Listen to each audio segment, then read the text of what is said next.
Good evening, everyone.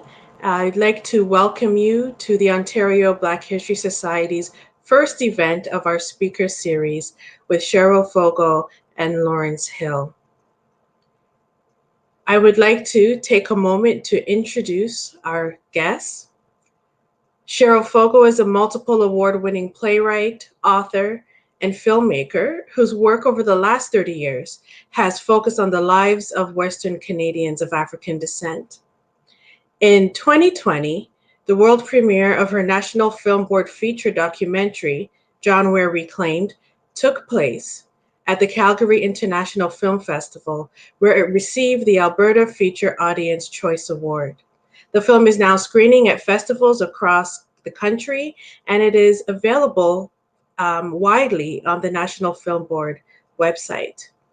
In 2020, the 30-year anniversary edition of her book, Pouring Down Rain, A Black Woman Claims Her Place in the Canadian West, was released by Brush Education Press and is also available as an audiobook read by the acclaimed actor Karen Robinson through the ECW Press.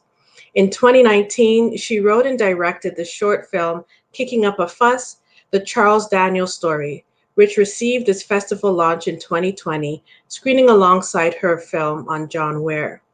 Her play, John Ware Reimagined, won the 2015 Writers Guild of Alberta Award for Drama and was produced most recently at the Workshop West Theatre Company in November 2017. Also in 2017, she was recognized by the YWCA as one of the 150 outstanding Calgary women.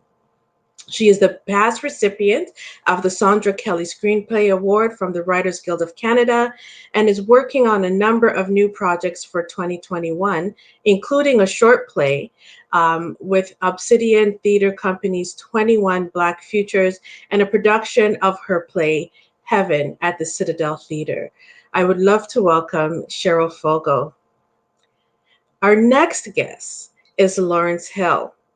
He is a writer whose novels and works of nonfiction have been widely released in Canada, translated into many languages, and published around the world. He is a professor of creative writing at the University of Guelph and has served as a mentor to Canadian writers for more than 20 years. The manuscript for his new children's book novel, Beatrice and Croc Harry, is with his publisher. He has recently written a play called Sensitivity, commissioned by Obsidian Theatre in Toronto. He is the author of 10 books, including the following novels: The Illegal, The Book of Negroes, Any Known Blood, and the memoir Blackberry Sweet Juice on being Black and white in Canada. His writing, he is currently writing on he is writing a highway to northern BC and Yukon. Oh, my apologies. He's writing a new novel for adults about the African American soldiers who helped build the Alaska Highway in northern BC and Yukon in 1942, 1943. Lawrence Hill is the son of Daniel Hill and Donna Hill, who were the co-founders of the Ontario Black History Society, for which Lawrence has volunteered. He's the recipient of numerous awards, including a few for his well-known book, The Book of Negroes, such as the Commonwealth Writers Prize and the Rogers Writers Trust Fiction Prize. And he's also co-wrote an adaptation that was a 6-part television miniseries for the Book of Negroes, which won 11 Canadian Screen Awards. Please help me to welcome Lawrence Hill. Friends, I want to wish you all a happy Black History Month. And I want to shout out the incredible work of the Ontario Black History Society. Thank you for everything you do. And a huge shout out to the organizers that put together today's event. Black History Month is an incredible opportunity to celebrate Black excellence, the achievements and contributions of the Black community. There is incredible power in telling these stories. It will inspire future generations. But while we talk about the achievements, it's also important to acknowledge the challenges faced by the Black community and in specific to talk about anti-Black racism. This specific and pernicious form of racism is prevalent and it needs to be dismantled. I think we need to acknowledge the injustice that people face, that Black people face in the criminal justice system, in education, in healthcare, in employment. One of the ways that we can tackle anti-Black racism is to have better access to data, race-based, disaggregated data that'll help us make better decisions. In our fight to challenge carding in Ontario, it was evidence that showed that disproportionately young Black men were being stopped by police that allowed us to identify it and to tackle it. There's so much more we need to do, and I want you to know you can count on us as a team, me as leader, to continue to fight, to build a society where we are all celebrated, where we dismantle anti-Black racism, and we celebrate the achievements of the Black community. Thank you so much.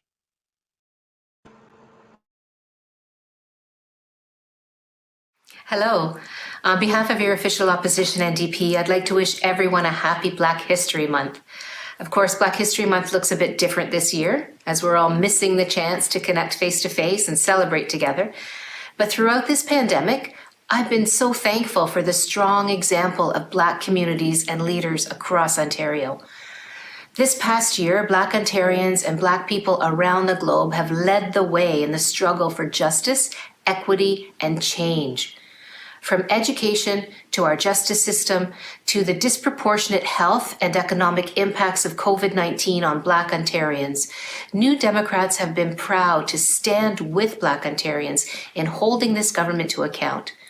And will continue fighting alongside Black Ontarians for a provincial strategy that addresses anti-Black racism and racial equity in education, in healthcare, in the justice system, and in our economic recovery, both during the pandemic and beyond. 2 years ago, as part of my ongoing commitment to build Black perspectives and experiences into our work on every file at the legislature, New Democrats launched the first ever Ontario Black Caucus. And every day we're building on that work, including recruiting, supporting, and empowering Black candidates to run and win in elections with initiatives like our new BIPOC Victory Fund. Together, I know we can form a government in 2022 with many strong, community-rooted Black leaders at the caucus and cabinet table.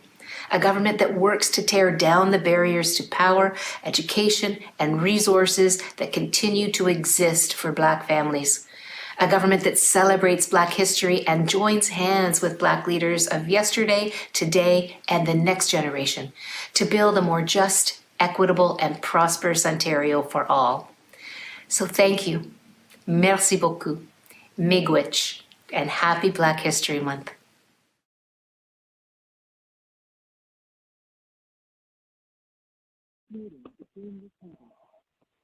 Good evening.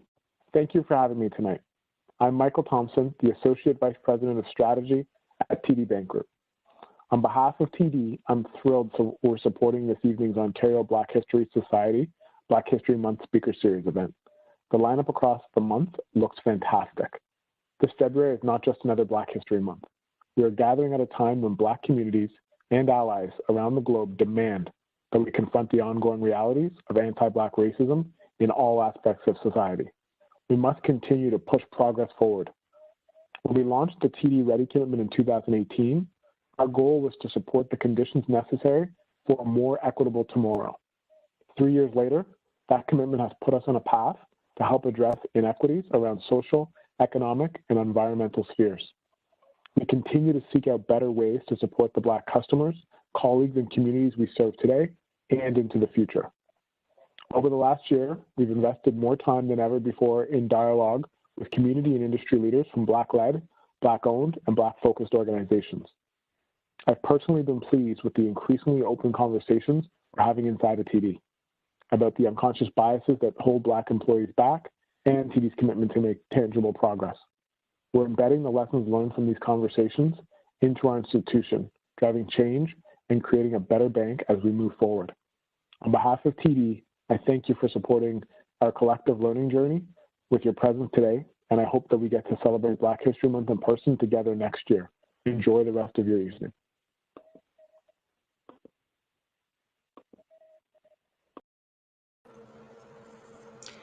I wanted to take this time to thank our sponsors, our lead sponsors, TD Bank. And I also wanted to take the time to thank our sponsors, our virtual sponsors as well, and to thank our many members and the employees of our sponsors who are joining us this evening. Throughout the course of our speaker series over the next 3 weeks, you will hear greetings from members of the Diplomatic Corps, and we will share these messages each and every event. I'm happy at this time to welcome Cheryl Foggo and Lawrence Hill to join me as we begin our conversation. Good evening, Cheryl. Good evening, Lawrence. Hello. Good evening, Natasha. Hi, Cheryl. Great to see you both. Yes, it is indeed. Yes, this is a great time for us to be together, and thank you for joining us. I did read your bios, all the tremendous work you're doing at the top of the program today, and so we're looking forward to learning a little bit more about your work and about Black Canadian history. So I wanted to delve right into, just a bit of conversation. We opened up the event with sharing our video, the Ontario Black Histories campaign video, Blacked Out History.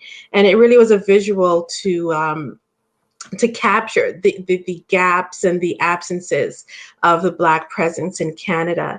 And each of us, we spend a lot of time researching and sharing about different aspects of Black Canadian history. So I wanted to, for us to talk about how is it that we, each of us came to develop our passion, our interest in Black Canadian history, and why is it or why has it been important to you? How about you, Cheryl? Okay, sure. I'm happy to start and really delighted to be here. Thank you very much. It was very powerful watching that Blacked Out History video. I grew up in Calgary, and I am a descendant of immigrants who came to Western Canada in 1910 as part of what we know as the Black Migration of 1910 to Saskatchewan and Alberta. And I was aware of my family's history in this part of the world. I was aware that it was as deep and long, if not deeper and longer, than most of my classmates in school, for example. And yet it simply was not present at all in the history books as I was growing up. I also was a very avid reader, and I did not have access to books by Black authors either. So I think it was a combination of wanting to fill the holes in literature and also wanting to bring our presence in this part of the world forward in a way that was accessible for other people.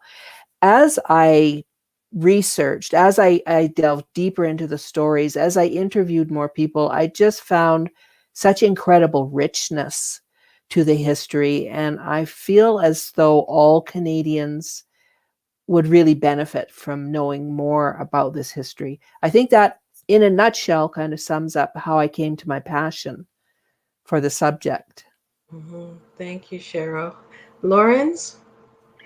Oh, well, again, it's so great to join you. And I agree with Cheryl. That was a really wonderful and powerful graphic about the blacked out history and blacking out most of the pages of that book. It reminded me of some of the images and poems that the African-Canadian poet Chantal Gibson from Vancouver has put together in her work, How She Read. And so it was nice to see that image. And I guess for many of us, certainly in my case, the passion for Black history began with family.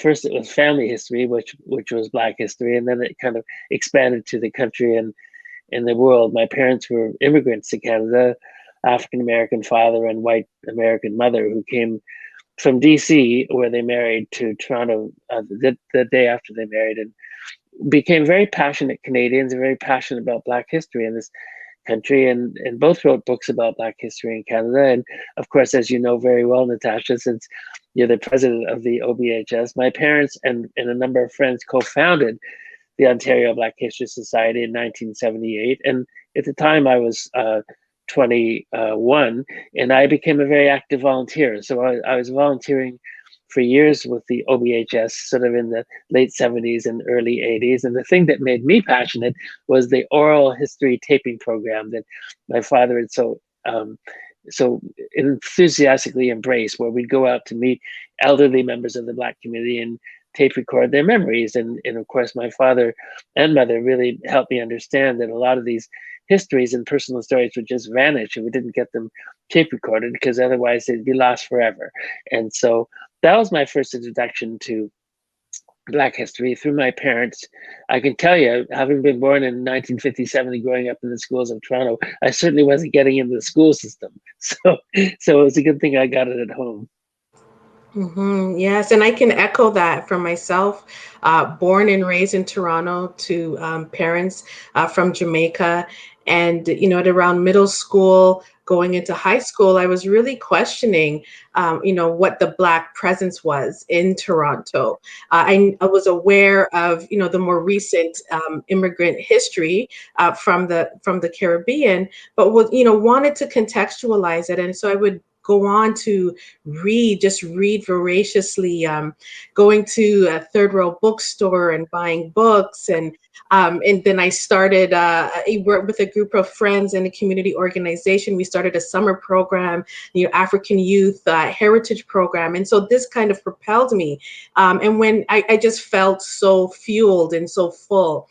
And then I went on to study African studies at York University. Once I learned that I could actually get a degree, complementing my teaching degree, pursuing this interest, that just really led me to do that. And so it has helped to orient me, to make sense for me, to make sense of my world. And in many respects, it really grounded me and affirmed the direction that I wanted to go. And so it really has been, yes, about the awareness and the knowledge, but also about developing my sense of self. Natasha, we probably bumped into each other walking in and out of Third World Books, because that seemed like a second home for me too. So it's funny to hear you mention that bookstore. Of course, it was such a gathering point for so many of us in the Black community. Yes, thank you. I think we'll hear a brief message from our silver sponsor. Hello, everyone. My name is Karen Brown, First Vice President with the Elementary Teachers Federation of Ontario. It is my privilege to bring greetings on behalf of ETFO. First, I'd like to thank the Ontario Black History Society for organizing and facilitating today's session. This speaker series during Black History Month presents us with opportunities for self-reflection and renews our commitment to ensuring that increased awareness and knowledge about Black Canadian history doesn't rest passively, but leads to actions that work to dismantle anti-Black racism. Second, I'd like to thank each of you for your participation in today's session. Given the legacy and prevalence of anti-Black racism in colonial systems, institutions, and society that groups like Black Lives Matters have brought to light, we must do more to infuse Black excellence and Black Canadian histories into public education. We recognize that to enrich students' knowledge and understanding of Canadian history, we must go beyond the curriculum to also affirm and value Black and Indigenous people lives. ETFO is committed to creating policies, professional learning, curriculum resources that protect the rights of Black people, dismantle barriers, and ensure equitable outcomes for Black individuals. We acknowledge the urgency of this work and call on everyone to disrupt and eliminate anti-Black racism. I know this session will provide foundations for reflection, discussion, and social justice action. I would like to offer ETFO's sincere appreciation to OBHS and our speakers. Thank you again for your participation. Enjoy the session. Thanks again to our silver sponsors, the Elementary Teachers Federation of Ontario. They continue to do really good work in acknowledging and helping to address anti-Black racism in our classrooms and in schools. Lawrence, you talked about your early relationship with the Ontario Black Society, and that you played a role in recording those rich oral interviews with Black community members. What other memories do you have of the Ontario Black History Society, and as your interest really grew in this area? Well, I mean, my parents ran the OBHS from their basement. And so the memories, I wasn't living at home at the time. I was a student at the University of British Columbia and then, Laval and Quebec City. And so I was sort of dropping in and out of their home as opposed to living with them. But they ran the OBHS from their basement, and they had a wonderful woman named Lorraine Hubbard who was working for them part-time, who was a descendant of Canada's first, or Toronto's first Black alderman and occasional fill-in mayor, William Hubbard. And so the memories of them working and hustling in the house, of coming to AGMs and watching them sort of work and work and work. And it's pretty thankless at first, but at one point they had a celebration at St. Lawrence Market area to sort of celebrate February and really to inaugurate, not necessarily nationally, but on the part of the OBHS Black History Month, long before it was being spoken about, sort of in the level of the federal parliament or something, the OBHS was celebrating Black History Month. And I guess the other thing I'd add, while I was chairing that committee, or a little bit after, I had the wonderful pleasure of going to interview this old gentleman in Oakville, Ontario. Oakville is just a little bit to the west of Toronto, who was born and raised in Oakville, and whose grandparents came to Oakville as fugitive slaves. His name was Alvin Duncan, and he had such incredibly rich memories. And I interviewed him for hours and hours and hours, and there's hundreds of pages of transcripts of his stories, including being a witness to the KKK coming to Oakville in 1930 to break up a pending marriage between a Black World War I vet named Irie Johnson and his white bride, whose name was Isabella Jones. And he's the only person I ever met who witnessed that event in 1930. And so it was very rich to come across these oral histories and then to find that they inspired me in my own way in writing fiction. That's so fascinating. Wow. Yeah. Cheryl, I'm sure that your work and your interest in pursuing your family history and more broadly the history of Black Canadians in Western Canada led you to work with other individuals and groups to help, raise awareness and to gather some of these stories as well. Yes, absolutely. There have been various groups over the years. Just recently, I came across the minutes and a newsletter from the Alberta Association for the Advancement of Colored People. And I had completely forgotten that I was the newsletter editor and my sister was the secretary of that organization when I think we were 19 and 21. That's the first organization that I was involved with. And part of the mandate of that organization was to advocate for rights and safety for Black people in Alberta, but also to preserve the history. Since then, there have been so many different people doing interviews with elders, which is what you were just describing, Lawrence. And those documents have become the backbone for the work of people like Selwyn Jacob, who is a filmmaker who made what I think of is the first film about Amber Valley decades ago. So yes, there have been organizations over the years, and the ones that are active now are being very effective. There's Black Women YEG in Edmonton, and Melinda Smith, who is a professor at the University of Calgary and vice provost of equity, diversity, and inclusion at the University of Calgary, and doing great work, is also a historian. and is doing some preservation.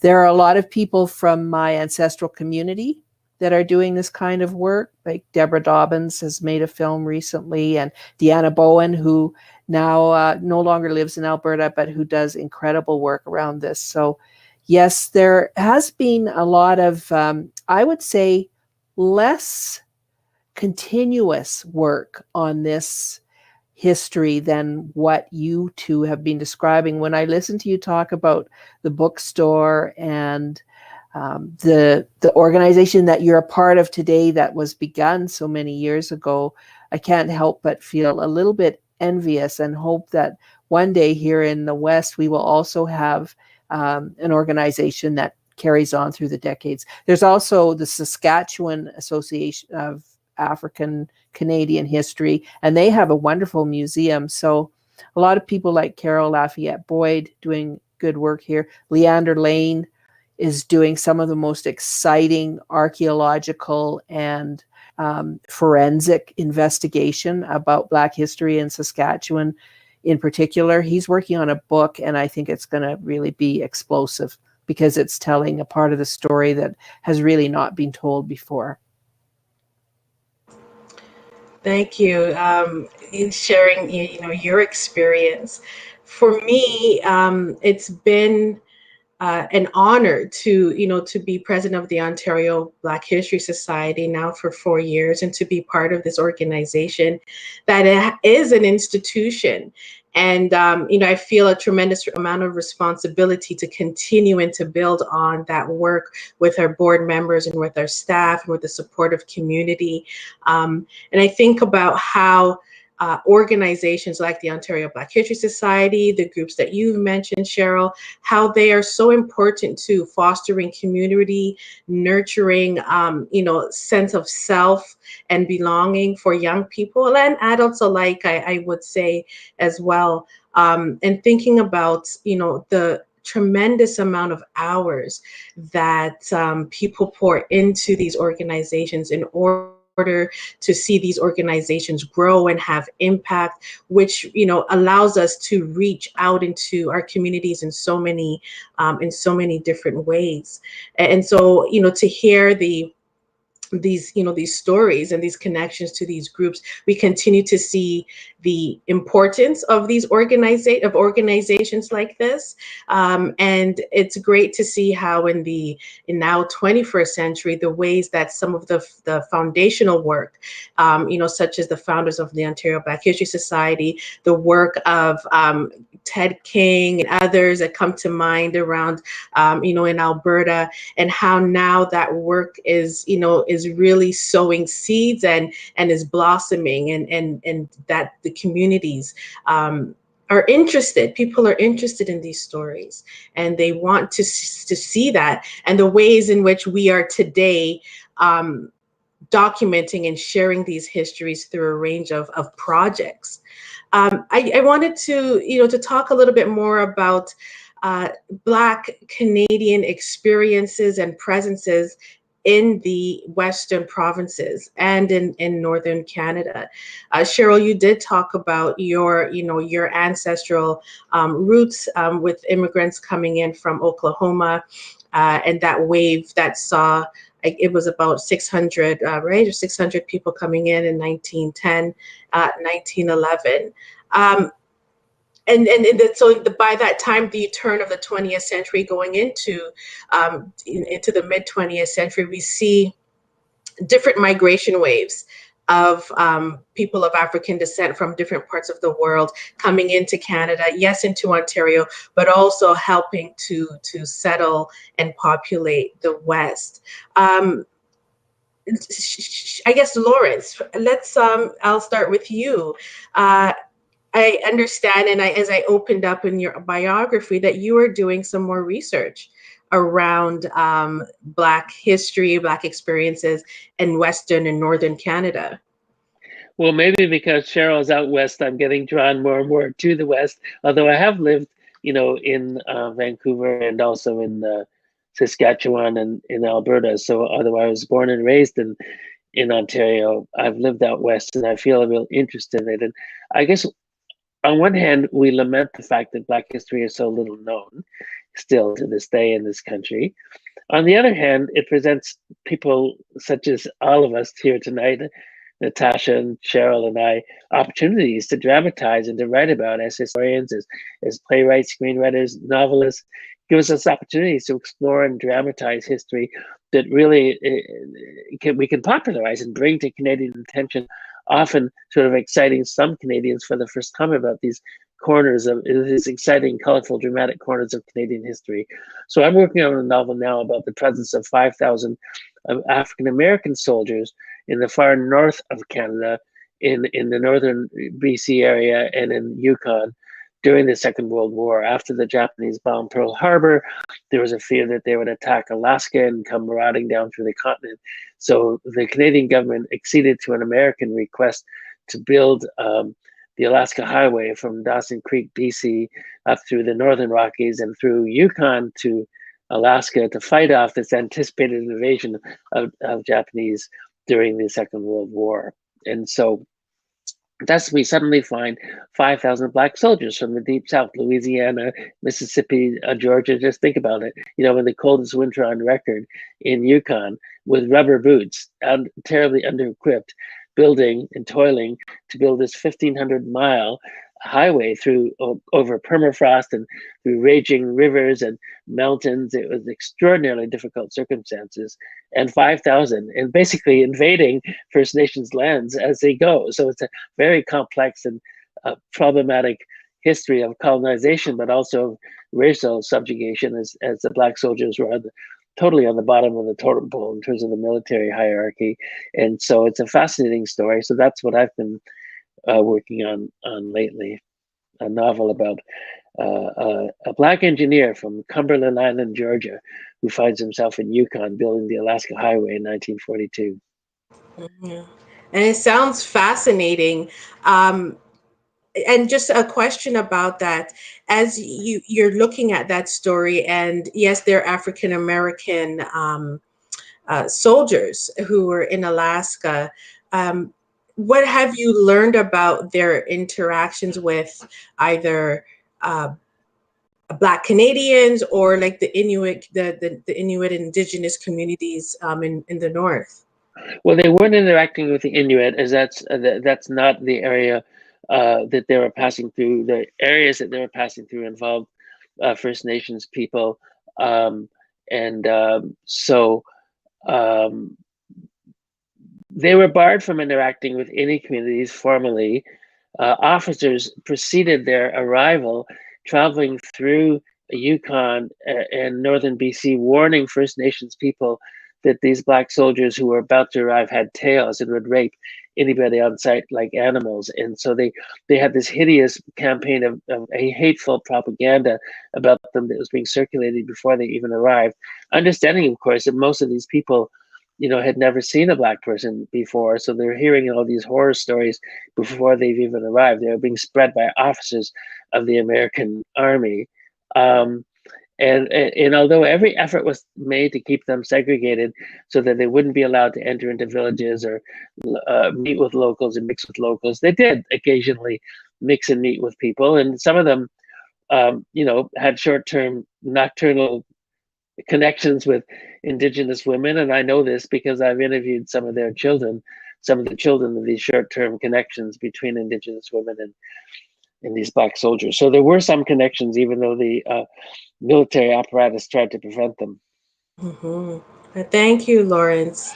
Cheryl, could you tell us a little bit more about the that wave of African American immigration into Alberta, Saskatchewan? Sure. I love to talk about it.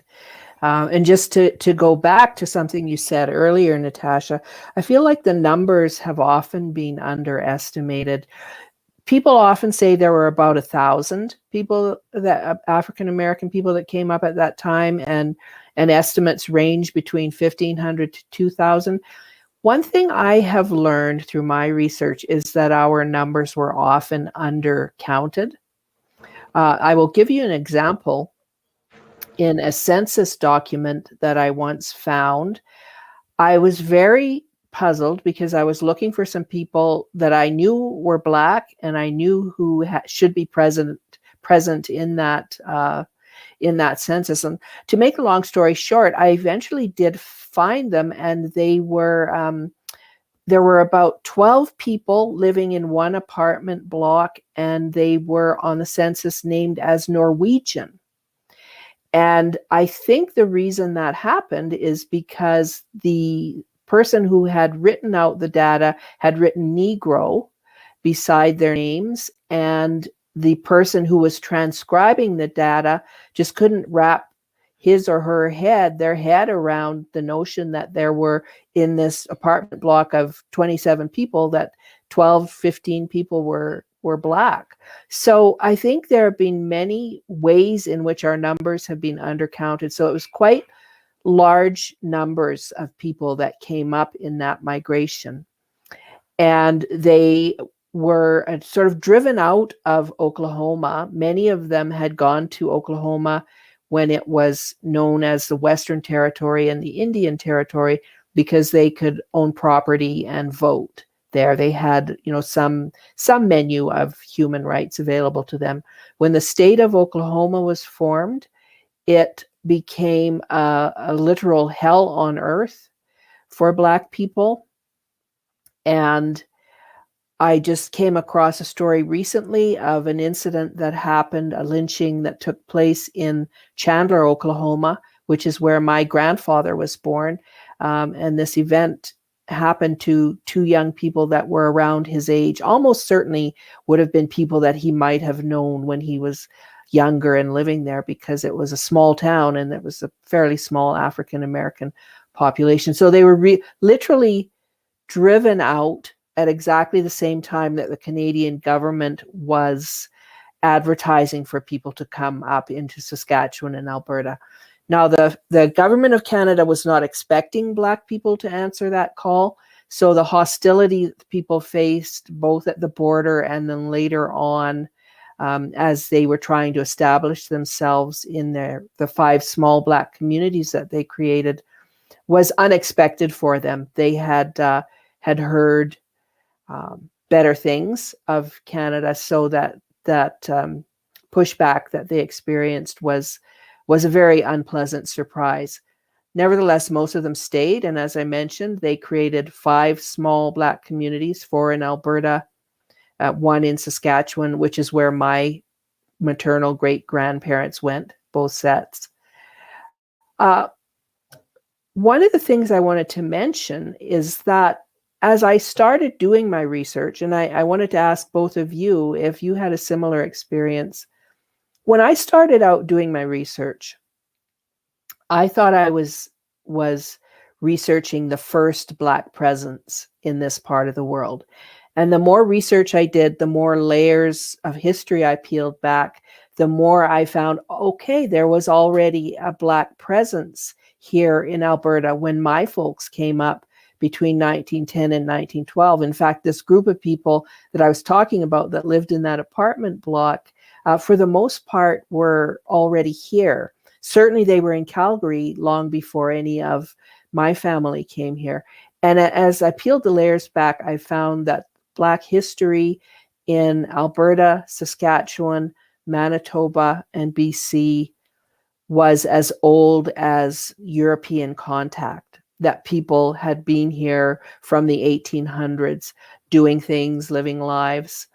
And then my interest in your research began to make connections for me, because I also learned that people married and traveled across the country. And so we have so many people here in Alberta who are both from the Nova Scotian, going back to the 1700s, to the Loyalist communities, or to those Southern Ontario and Northern Ontario Black communities.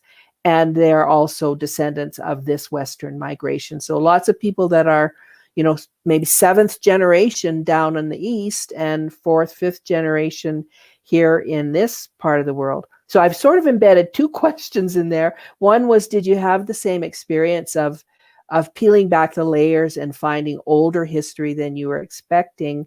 And have you also seen these connections between the different communities across the country? And I don't mean to leave out BC and the amazing work that people like Wade Compton have done around Hogan's Alley and the Salt Spring Island migration as well. I'll answer a little bit, just since you mentioned about BC and thinking about that lets me to think about the Caribbean immigration into Canada. And oftentimes that's only connected to the 1950s with the domestic scheme. And then, you know, afterwards in the 1960s, when in fact there have been, you know, individuals or smaller groups of people from the West Indies that have come to Canada. Looking at some of the history in British Columbia, for example, and some of the people who were working on ships or who came to participate in the gold rush, two that come to mind, John Giscombe and Henry McDame, when I learned that they were from Jamaica and from the Bahamas, and that all the, you know, several natural features are named after them in British Columbia, and you know, that they participated and contributed to their communities. It was really intriguing to see that continuity of Caribbean immigration into the Western provinces as well. And so for me, that, you know, kind of widens that thread across Canada of people such as my parents, and, you know, obviously prior, who immigrated to Canada and lived in many different places.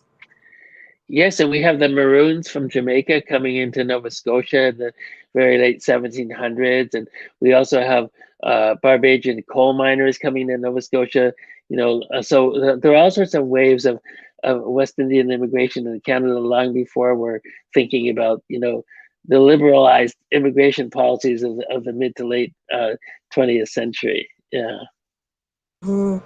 So I think, and Lawrence, I guess you can speak on this too, but when you talk about the layers, I think these are like rabbit holes, Cheryl. So you go in to, you know, to answer one question, to find something, or you go to the archives and then you find something else completely unexpected, and it just leads you to, you know, to want to pursue more information. And so at least for me, I have, you know, a list of projects to get back to get, you know, to research in a more fulsome way, but you know, the stories are so complicated and so complex, and like you said, you'll see one family name and it may sound familiar in one place, and then, you know, there's descendants or relatives in another location.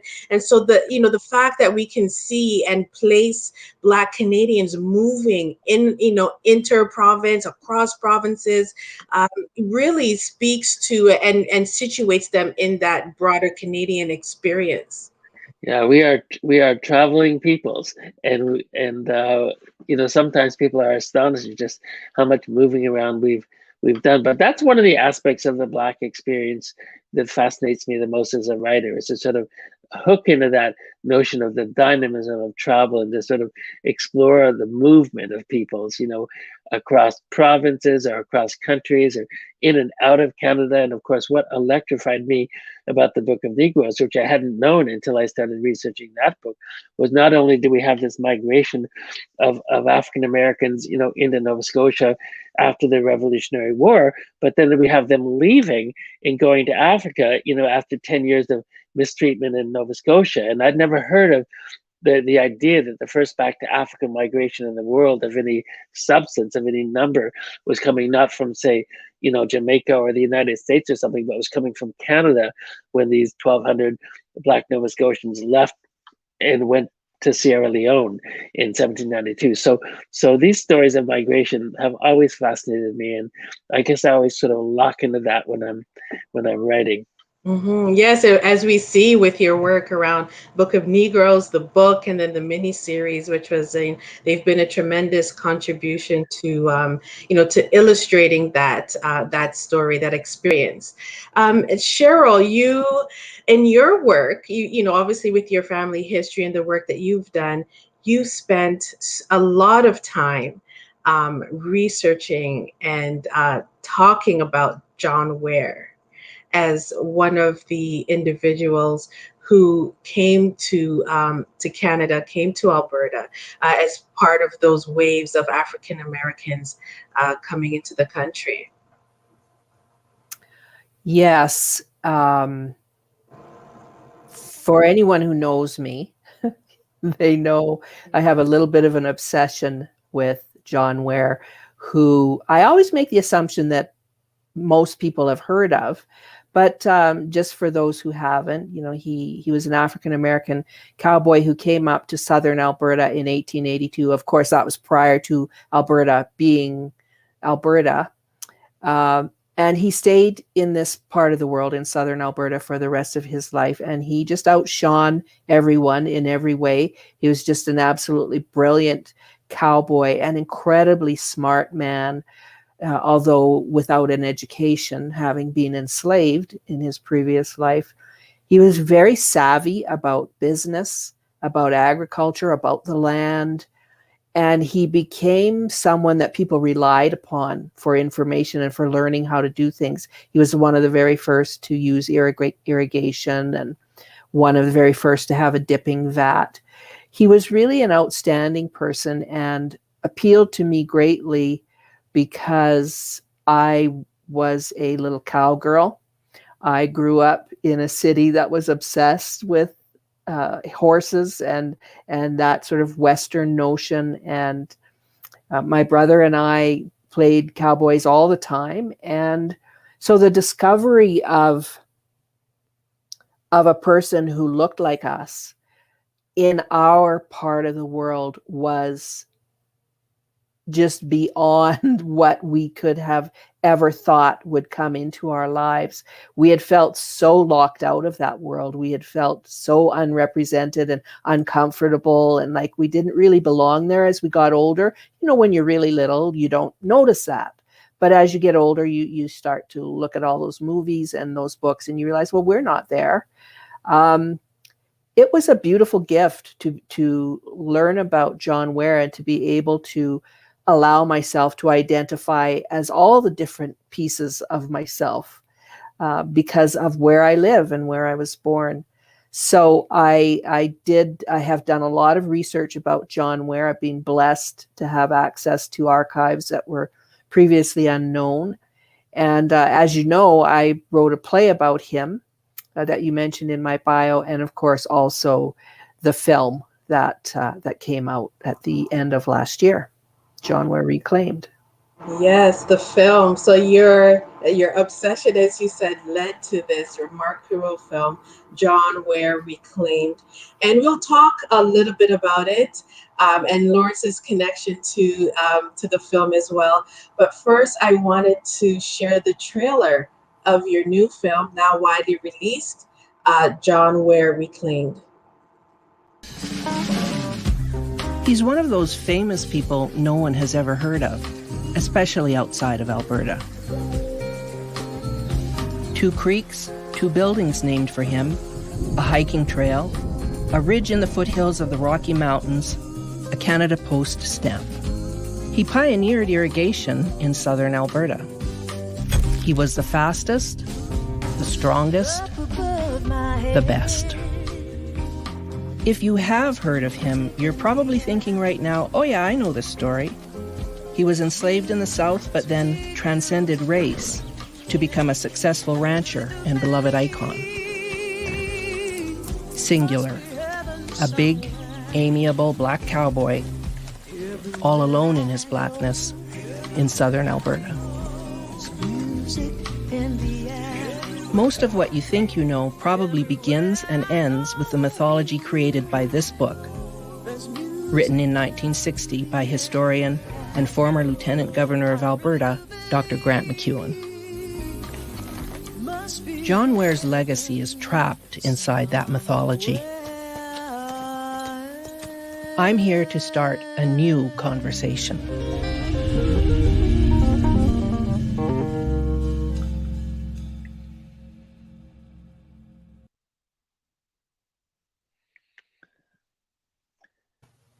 Cheryl, I'm so glad you are continuing to start that new conversation. And when I heard, we go back years in terms of our friendship. And of course, that's one of the lovely things about being a Black writer in Canada, if you've moved around at all, you end up knowing almost everybody else who's Black and writing in this country. And so we go back some years. But when I heard that you were working on that documentary, I was just thrilled. And you've done such a fabulous job with it. So hats off to you, Cheryl. It's a great story. And I'm so glad you brought it to the NFB.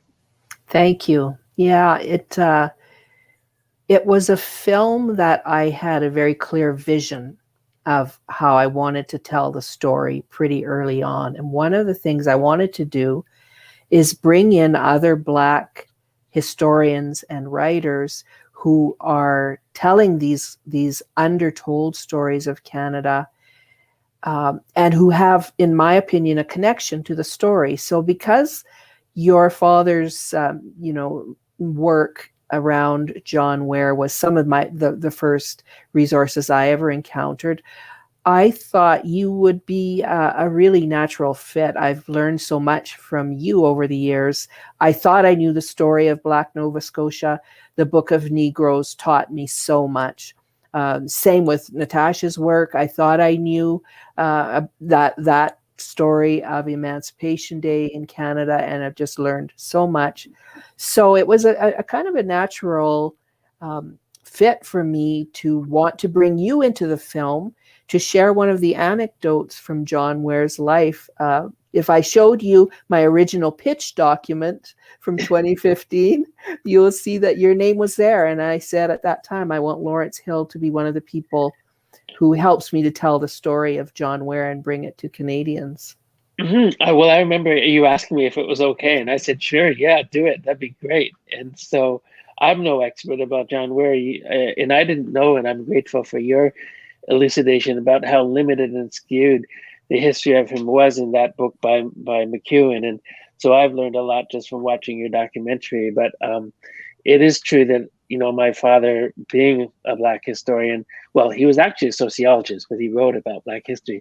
In fact, I blame all of my personality defects on having two parents who were sociologists. At any rate, my dad did talk about John Ware around the kitchen table, and it was part of the many stories he told to us as children about Black history in Canada. So I was just so delighted when I heard that you were taking this on and doing a documentary film about it after your play, of course. I was happy to hear earlier that you feel you're in part drawn to the West because I'm here, because after a while you do start to feel like you're a part of a family of Black writers and historians. And I would love for you to come back and to be able to drive down to those places where John Ware lived. They're so beautiful. You get to see a lot of them in the film. And I really enjoyed our day of shooting together. It was really fun. Yeah, it was a typically cold day for Alberta too, but it was great. And I'd love to come back as soon as we get ahead of this pandemic, or it leaves us alone. I'll be back out. I'd love that. And yes, I am drawn to the corners of kind of unexpected or surprising or very colorful and rich Black history that are often not known about. Many Canadians, as you say, have not heard of John Ware, and many Canadians had not heard about the exodus of Black Nova Scotians going back to Africa. And of course, many Canadians haven't heard of the thousands of Black people coming up to build the Alaska Highway through Yukon and BC. So there are so many things that we can dig into and explore. And interestingly, most of them do involve some element of migration. They connect us to other parts of the world. That's right. Yes, you're very right earlier when you said we're a traveling people. I've started looking for Black history everywhere I go in the world, and so far I've always found it. There hasn't been a single place I've been where Black people were not there at some point. One of the other things I wanted to do in the film is bring out that connection between John Ware and Ontario, because of course his wife Mildred Lewis was from a large, incredibly successful Ontario family. The Lewises, there were many of them, many Lewis brothers, and they owned businesses. They were professionals. One of Mildred's uncles was both a lawyer and a business owner. They were a very successful family, and many historians have done extensive work about the Lewises. So I did want Canadians to understand the interconnectedness between the different Black histories in this country, and through that connectedness, the interaction of history between people of all races across the country. There's no person in Canada whose life has not been touched in some way, on some level, by Black history. So when we look at the absence of that history in our schools and our institutions across the country, you realize that people are just so robbed of a history that's relevant to everyone. It's so true. I mean, when I was in grade 8, I thought that the study of history was a violation of my constitutional rights because it was so boring that I thought, why do I have to listen to this? Because it was just a bland, deadly recitation of dates and wars and places, and nobody had infused any drama or personal struggle or Blackness or anything to do with the internment of the Japanese Canadians in the war or anything else into that history. And so no wonder it seemed boring. It was bleached of any life or struggle. So I think part of our job as artists, is to work alongside, educators to sort of get that drama, back into our history where it belongs. Yes, absolutely. I don't know if you know Bertrand Bickersteth, the historian and poet from Alberta, who's got a new book out called The Responsive Weeds. It's just a wonderful book of poetry. But I listened to a Zoom that Bertrand did with the Calgary Public Library the other night that was connecting his name, Bickersteth, to other Bickersteths who have been in Canada. And he was talking about a Bickersteth who has no relationship to him that he knows of. Bertrand is from Sierra Leone. And this Bickersteth that he was talking about wrote about coming across 2 Black children out playing together near Barrhead, Alberta, about 100 years before Bertrand's family came to this part of the world. Not 100 years, but many, many decades before. And that reminded me of when I was doing my research and I got to look at Nettie Ware's files. Nettie was the John and Mildred's oldest child, first daughter, and she had bequeathed her archives to the Mallory family of Kirkcaldy, Alberta. And while in the process of being in their home and going through those boxes and boxes of things, I also learned that they are descendants of the Mallory that was a mountain climber. So I just think there are so many interesting ways that the lives of Canadians have crossed lines that we have never thought of as things that have intersection. We think of these things as separate. And as you say, we've done quite a poor job of making our history seem interesting to kids when it really is. There's all we have to do is present it and let them run with it, because it really is fascinating. Yeah, it's amazing. Like when I was up in Yukon in Dawson City doing some research about the story of the highway, I started hearing about something I hadn't heard before, which is about Black whalers in the Arctic and in the Beaufort Sea who were whaling, ages ago. And I hadn't thought about or imagined or known that myself. So there's another story that's worth finding out about. Who were these Black whalers and when were they, catching whales in the far north of Canada? And it's an amazing story. Yeah. Incredible.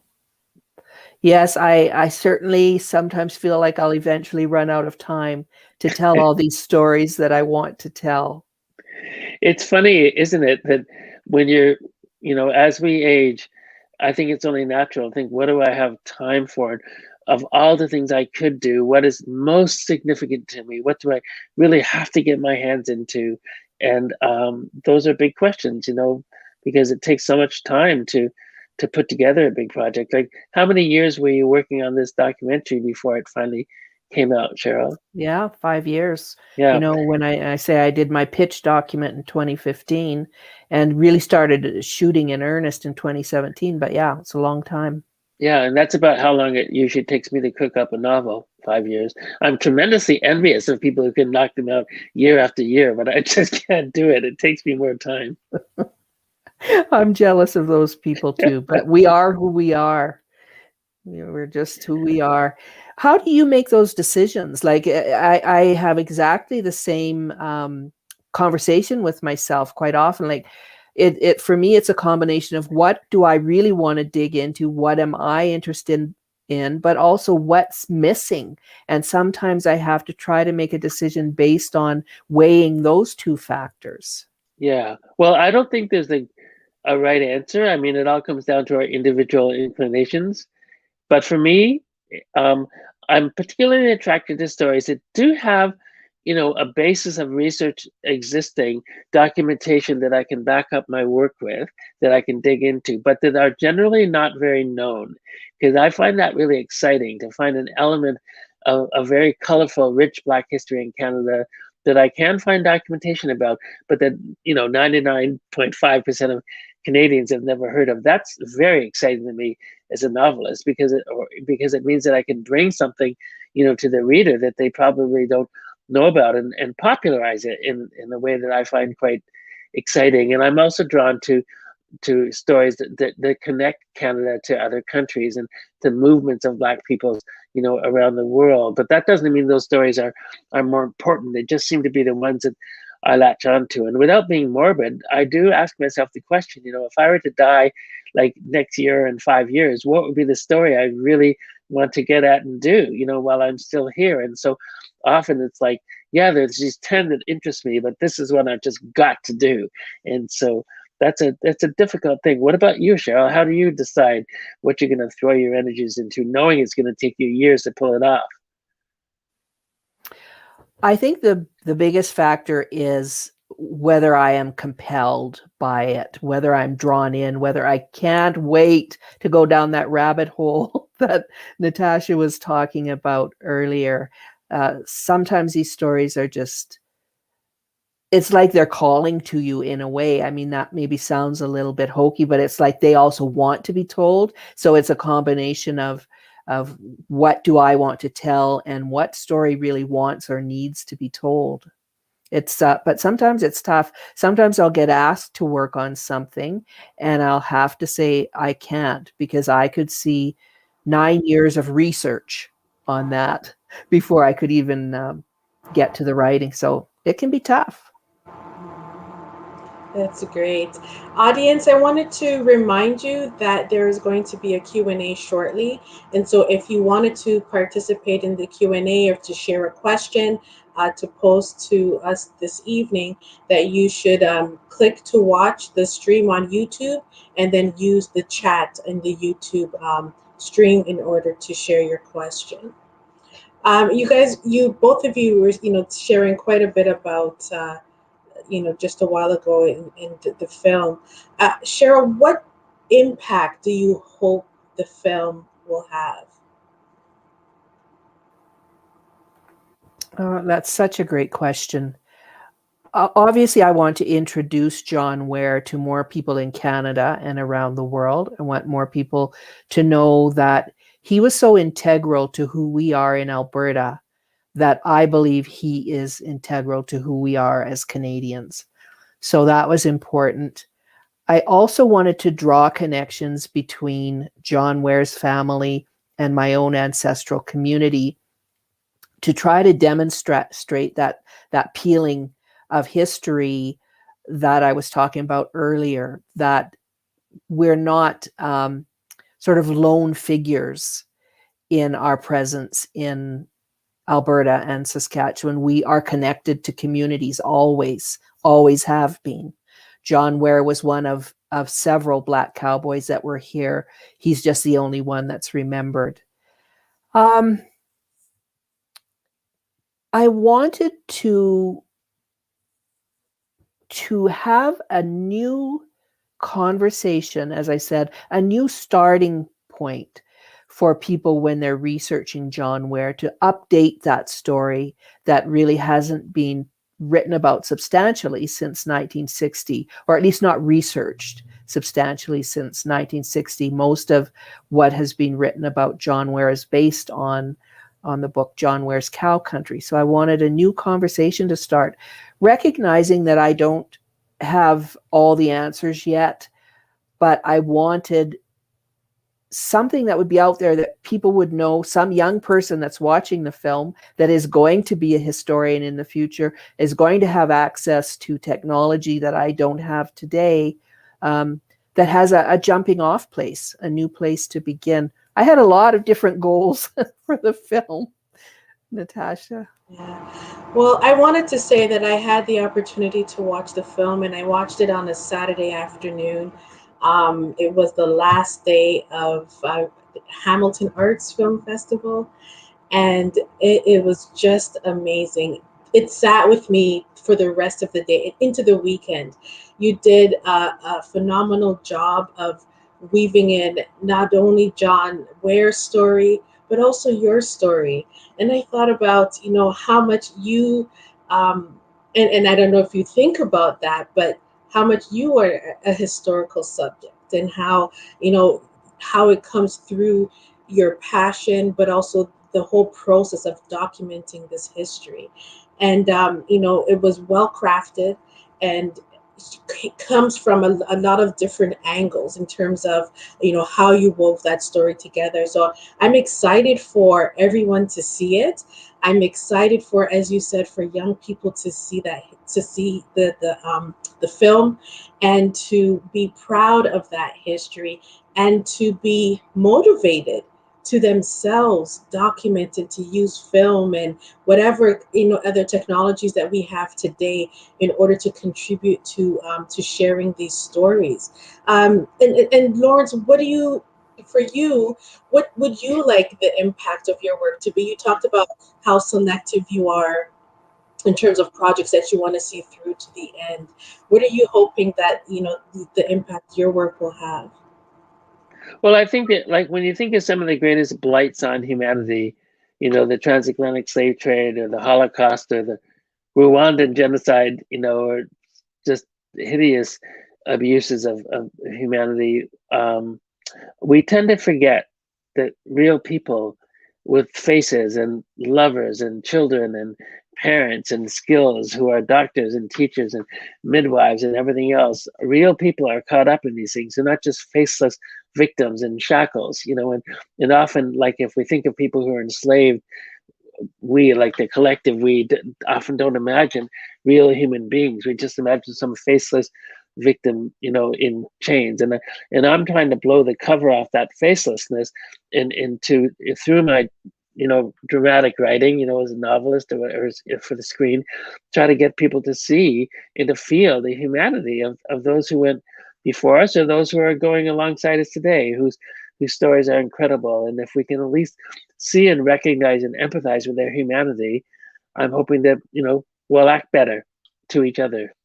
Mhm. Thank you. It really, what comes through from all of us is how much Black history matters. The past, connecting to the past, documenting this history, and the fact that we are part of that history today, and we are forging, right? We're forging a pathway, at least in our own ways, and encouraging others to do so in order to ensure that this history is preserved for Black communities, but also, preserved for everyone, for Canadians, and as you said, connecting that, and that deepening that awareness of the humanity of, of Black people in this particular space. So thank you so much. I wanted us to get into our Q&A, which we will begin in a couple of minutes after a brief message. The Black History Month Speakers Series would like to thank our sponsors. TD Canada Trust offers a range of financial services and products to more than 10 million Canadian customers, and the Elementary Teachers Federation of Ontario encourages a year-long focus on Black history as an integral part of learning about Canadian history and current issues. Thank you for seeing our vision. We look forward to the future. Okay, so we have a question that came in a little bit earlier for Lawrence, and I think we'll start off with that. There was a question from an audience member about canal, pipeline, and road, and then also asking if there was any evidence if Black people who worked on the Alaska Highway, if any of them remained in Canada. Okay, thanks. Well, a two-part question. I'll answer the second part first. When the African American soldiers came up to build, basically, the states asked Canada to build a highway. And Canada said, well, screw off. In case you haven't noticed, we're already at war. You know, this war you're thinking of joining, the Second World War, we're already fighting it. So we don't have any soldiers free to build a highway. Build it yourself. You can use our land, you know, invade it, do whatever you want, chop down our trees, go trampling through, but you build it and you can use our land. And so they were African American and white American soldiers who built this highway.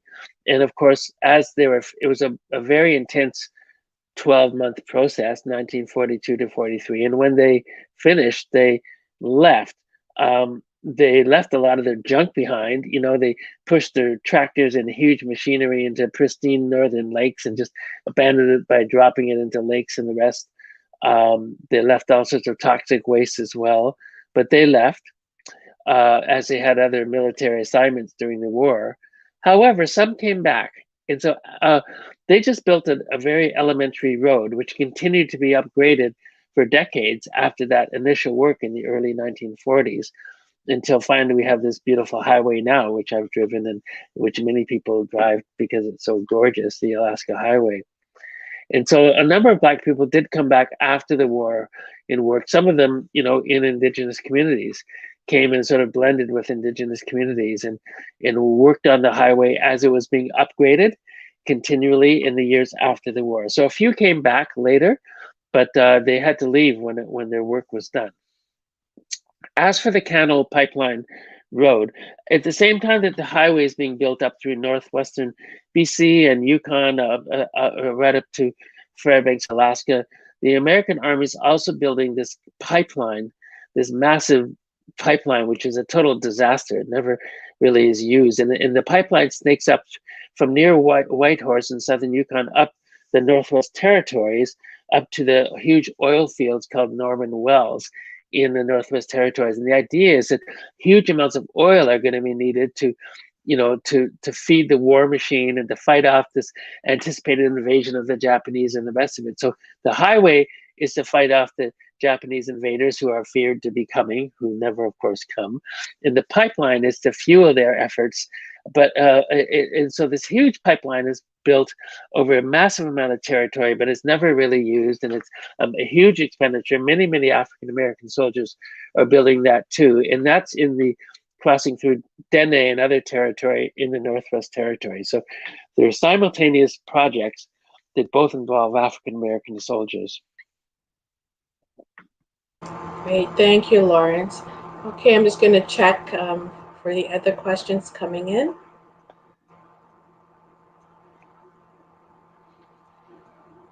Just 1 second. Okay, so we have a question from Lindsay. Cheryl, if you do find out more about John Ware's origin story, how will you share that information? I'd love to stay aware of your new discoveries.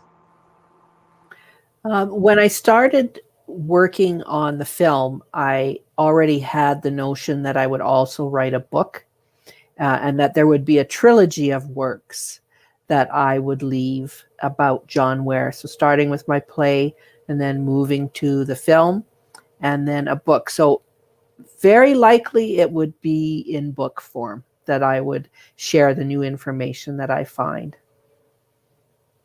Great, thank you. Another question. Johans is asking a question to Lawrence. What is it that you would like educators to remember when teaching your novels? Well, that's a great question. What would I like educators to remember? Well, of course, there's so many ways to get out a novel. You know, you can talk about the craft and the kind of the nuts and bolts of sentence construction and plot construction and the making of dialogue. And you can talk about the themes and the layers of history in the works too, and in the tricky business of blending, you know, factual information, whether it's historical or contemporary, with the need to have a dramatic movement, you know, and you can't let the facts, you know, kill the drama and the momentum of a story. And so that's a hard thing to pull off, to sort of keep the story rich and moving, but also to, you know, imbue it with kind of a rich factual underbasis or historical, you know, underpinning. So there are many ways to discuss a novel, and I wouldn't sort of want to presume to say that this or that should be an educator's approach. What I generally do is to try to, when I'm speaking with high school students, which I do often, although I teach at university, I do very much love meeting, with high school students around the country, is to get them talking about the things that fascinate them about the story, whether it's, why would a man write in a woman's voice, or anything else that really kind of catches their fantasy, or what about the business of adapting fiction to screen, or, how do you manage to insert this historical information without putting the reader to sleep? All these sort of questions can come up. And so if you go with the student's interests, and you can always find something to talk about, in a book, even a book they don't like, has something interesting that can be discussed about. Well, why didn't they like it? When did it get boring? When did it bog down? And what is history, or what is the story? What are the personal struggles underneath this? And really, what is drama anyway, but the unfolding of pain? Usually one difficult personal struggle gets worse and worse and worse as the novel wears on. And so it's the accumulation of pain and struggle. And we identify as characters that are trying to kind of find a balance after they've been knocked off their feet in the early part of a novel. And so those are some of the many things that we can focus on. But I think the best bet is to go with what turns on the students and use that as a way into a deeper discussion about the various threads of a novel. Yes, great advice, Lawrence. Thanks. And then another question. So another Jennifer asks, Lawrence, when will the novel be ready? Can't wait. Well, the children's novel is just finishing up revisions, so it's about to send that back again to the publisher. So I'm hoping that'll come out, soonish. It's sort of a 300-page novel for like 10 to 13-year-olds. But the Alaska Highway novel is going to need another couple of years, at least another year of writing, and then a year to bring it to print after that. So I'm sorry that that's still in the works, but it is. But the children's novel should be out sooner. Great. Looking forward to that, for that children's book. Do we have another question? Cheryl, can you tell us a bit about your new play, Heaven? Yes, I'd love to. Heaven is not a new play. Heaven is a play that I wrote, I think, in 2002, and is being produced at the Citadel Theatre in Edmonton a little bit later in the spring. And I'm so excited because I really like the play. I like the characters very much. It is set in Amber Valley, Alberta, and it is a fictional teacher who comes from Ontario to teach the students in Amber Valley. And it's about her misunderstandings. And, as Lawrence said, you have to get the characters in trouble. They have to have some struggle and some pain. So it's about her. She comes there with a secret, and it's about her trying to keep her secret while also kind of redeeming herself through this teaching, and her characteristics and her culture that she brings from Ontario kind of bump up against the circumstances that these folks in Alberta are living in. So it's quite a fun piece. I'm really looking forward to it. So in reading both of your biographies, I see that both of you have contributions to this 21 stories. Can you tell us how we can, how the audience can access the project? Yes, well, I can't wait to see yours, Cheryl. I was so excited to hear that we were both part of this 21 Black Futures. So we've each written these 10-minute short plays, and they'll each be aired on CBC Gem. And I'm not sure when yours goes up, Cheryl. When does yours go up on CBC Gem? I think we're the same night. I think Friday. Is yours this Friday? Yeah, Friday, February 12th. So we're both up then. That's really great. I'll be watching yours with great interest, Cheryl. Oh, and likewise, I can't wait to see all of them. They're calling them 3 seasons. So the first 7 are dropping on this Friday, and then I think the next Friday and the next, each in these 7 play packages. I'm just I think it'll be unlike anything that has ever been seen in Canada before, actually. It's a wonderful project, and I'm thrilled to be part of it. So you don't have to pay or anything. You can just stream it through CBC Gem. And once the plays are put up, and the R2 again go up on Friday the 12th, Friday, February 12th, they're up for a year after that. So you don't even have to catch it on Friday. If you're busy, you can catch it next month or something. So our plays will be up for a year on CBC Gem. So you can stream it for free. And so that's how to watch it. And it's kind of cool to, like, on one hand, our plays can't be seen in person during a pandemic, but on the other hand, because of the pandemic, these plays were acted and then they were filmed while they're being acted. So the filmed versions of the acted plays will be what's shown on TV. And that we wouldn't be having this opportunity if it weren't for the pandemic. So maybe we can even be a little bit thankful for the pandemic. Yes, some positivity from that. It's great to get that information, and we will definitely, the Ontario Black History Society will share that information with our followers on social media. Can I get the next question? Hi, Cheryl. This is from Donovan. I'm currently working on a play about Black American immigrants to the West, so look out for me. Smile. And he says, what would be your advice to a young Black playwright focused on that part of history? Oh, what a great question. And I really wish you well with that project, Donovan. I think it's a good idea to seek out people who lived that history. That's something that I always try to do is, for example, if I'm writing about Amber Valley, I want to make sure that I've talked to people who lived in Amber Valley. If I'm writing about Campsie, I want to make sure I've talked to people who lived in that specific place, because each of these communities was quite distinct. And even though you won't necessarily base your play or your project on the facts, I think it's really important to know the facts. A lot of people think Amber Valley was a town, and it wasn't. You know, I think it's just a good idea to familiarize yourself with what was the geography, how many people were there, why did they come.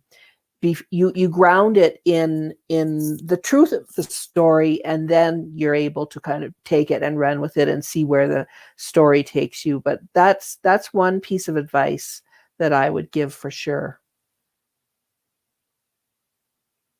Great, thank you. We have time for 2 more questions. And okay, so here's one of them. Do either of you have children, and are they as curious as you are about pursuing these stories and histories? Go ahead, Cheryl. I have 2 absolutely wonderful, amazing daughters, both grown now. Chandra, my oldest, is a midwife, carrying on a tradition of Black midwives. My great-grandmother was a midwife, so it's really wonderful that Chandra is carrying on that tradition. And Miranda, my youngest, you'll see in the film, she's a musician, a singer-songwriter, as well as a wonderful writer and editor. So they both still live in Calgary, to my delight. I'm sorry that haven't been able to see them over the past year, except for a kind of a brief window that we had in the summer. But we're very close, and they are very curious. They're both very, very gifted writers. And Chandra has been doing some writing about midwifery and the Black midwife tradition. So hopefully you'll get a chance to see and hear from them as well. Yes, they have incredible regard and respect for these histories. They devour the work of writers like Lawrence Hill and Natasha Henry, and they're extremely knowledgeable. Not only do we both have children, but we know each other's children. I had the delight of coming with my eldest daughter, Genevieve, into Cheryl's home and having dinner and meeting Miranda, and seeing what a great musician she is and a wonderful person. And so I have 5 children, and they're all grown now. They're, we're between 21 and 30, and they're all very interested in the things I do, and all very engaged in their own ways with issues of human rights and equity, so they're very engaged with social issues as we are, and so they're also very keen on Cheryl's play. And I'm sorry to say, Cheryl's documentary it was also a play. And so we've been circulating news about that in the family too.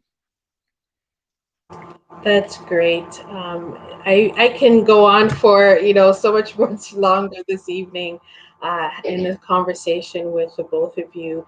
I wanted to thank you immensely for joining us. Sorry, do we have one more question?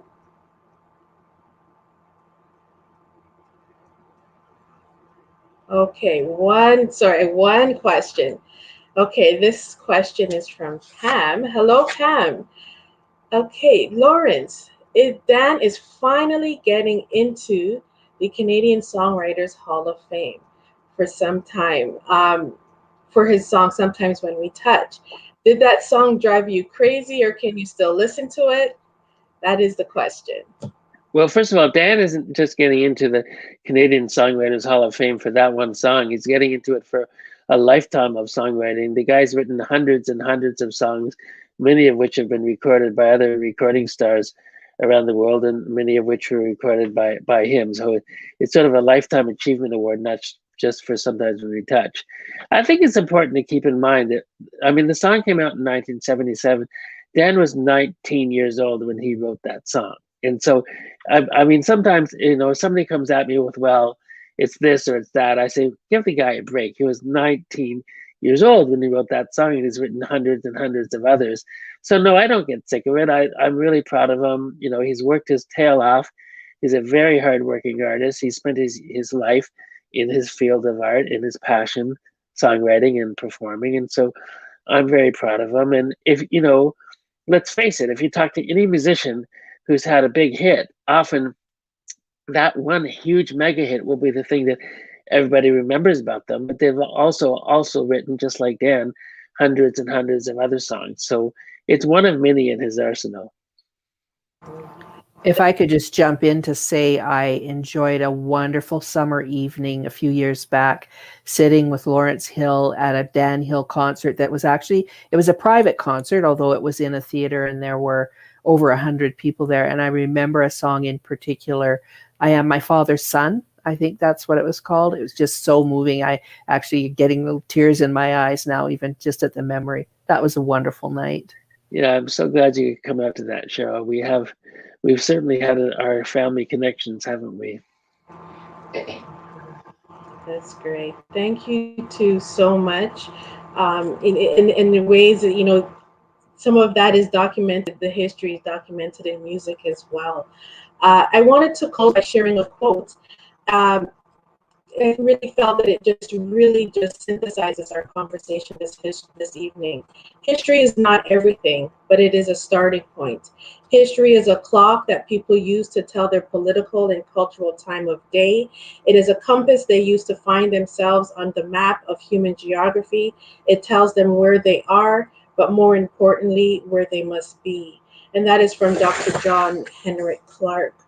The Ontario Black History Society, we continue to document and share our history. One of our latest projects is a blog called The Great Humbling, and it's a series about the victory and growth amidst one of the most intense moments of our history.